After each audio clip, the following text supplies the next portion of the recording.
5 years I'm a TET qualified teacher. BEd అధ్యాపన శాస్త్రం గణిత శాస్త్ర బోధన అభ్యసన శాస్త్రం 1లో భాగంగా అరిస్టాటిల్ బ్రహ్మగుప్త గురించి చెప్పుకున్నాము. ఈరోజు వరాహమిహిరుని గురించి చెప్పుకోబోతున్నామండి. ఈ మ్యాథ్స్ మెథడాలజీలో నుంచి మనకి 20 మార్క్స్ వస్తాయి. డిఎస్సిలో చాలా ఇంపార్టెంట్ అండి. ఈ తెలుగు అకాడమీ బుక్ ప్రతి పేజీ కూడా మీకు క్షుణ్ణంగా నేర్చుకుంటేనే ఈ మార్కులు తగ్గకుండా ఉంటాయి.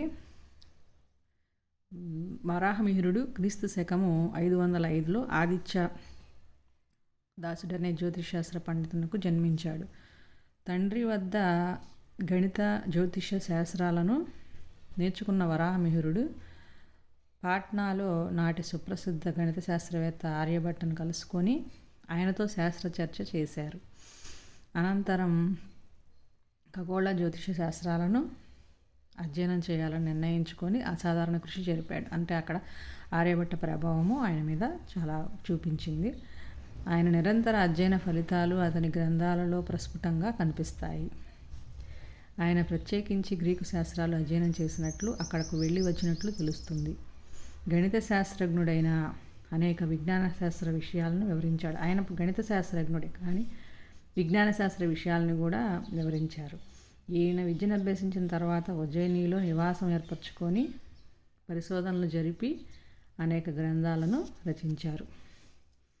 వరాహమిహిరుడు వల్ల తక్కువ కాలంలోనే ఉజ్జయిని గొప్ప విద్యా కేంద్రంగా మారింది. అక్కడకు కళలు, సంస్కృతి, విజ్ఞాన శాస్త్రం తదితర అంశాలలో ప్రసిద్ధులైన ఎందరో పండితులు సుదూరాల నుంచి వచ్చేవారు.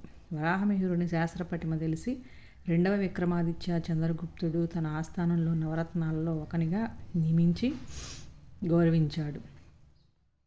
2వ విక్రమాదిత్య చంద్రగుప్తుడండి. దీనికి సంబంధించి ఒక సంఘటన చెప్తారండి. విక్రమాదిత్యుని కుమారుడు పంది కారణంగా మరణిస్తాడని వరాహమిహిరుడు జ్యోతిష్యం చెప్పగా, రాజు ఎన్ని ప్రయత్నాలు చేసినా ఎంత కట్టుదిట్టం చేసినా శాస్త్ర ప్రకారం చెప్పిన కారణంగానే రాకుమారుడు మరణించాడు. విక్రమాదిత్యుడు కుమారుడు మరణమునకు విలపించిన వరాహమిహిరుని ప్రతిభను శ్లాఘించి మగధ సామ్రాజ్య గౌరవ చిహ్నం వరాహముద్రతో సత్కరించాడు. నాటి నుండి ఆ జ్యోతిశాస్త్రవేత్త వరాహమిహిరునిగా పిలువబడ్డాడు. అంటే అంతకుముందు మిహిరుడు అనే పేరు అనేది అసలు పేరు. వరాహం అంటే పంది కదండి, అందుకని వరాహమిహిరునిగా పిలువబడ్డాడు.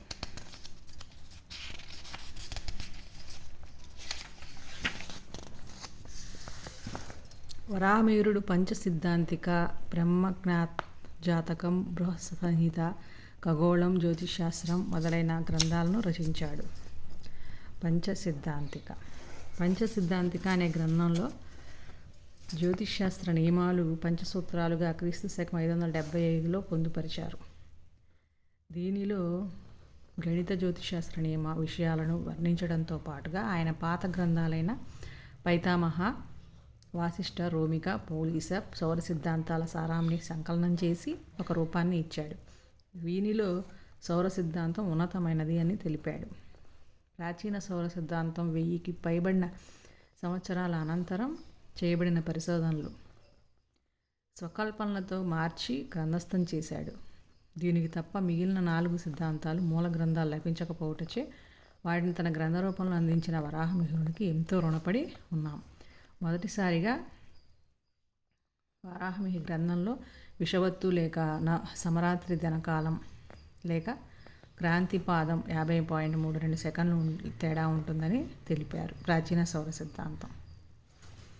బృహత్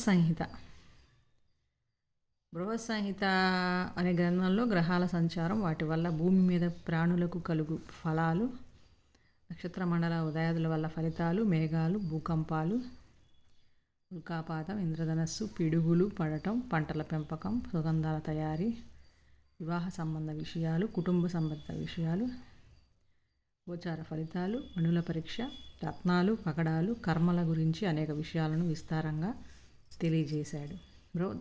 బృహజ్జాతకం ఇది బృహత్ సంహిత. ఇప్పుడు బృహజ్జాతకం ముఖ్యంగా జ్యోతిష ఫల విభాగానికి చెందింది.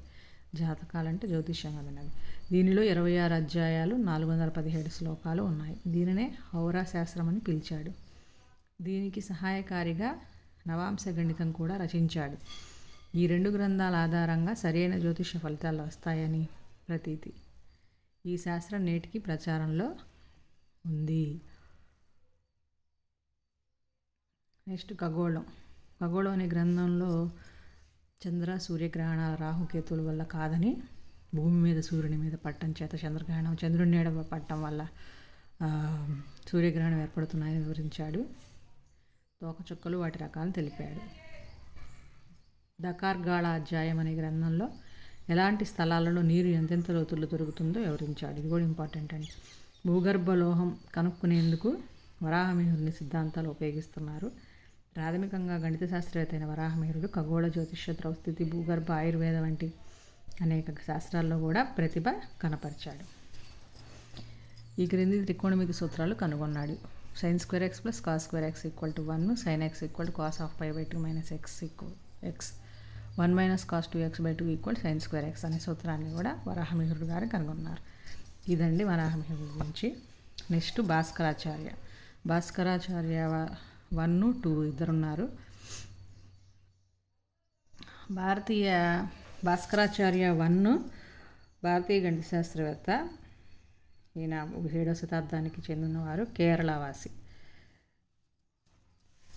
భాస్కరాచార్య 2 గణిత శాస్త్రవేత్తలు అతి ముఖ్యుడు భాస్కరాచార్యుడు. ఈయన 2 క్రీస్తు శకం 1114లో కర్ణాటక రాష్ట్రంలోని సహ్యాద్రి సమీప ప్రాంతంలోని విజ్జలవిడ అనే గ్రామంలో జన్మించాడు.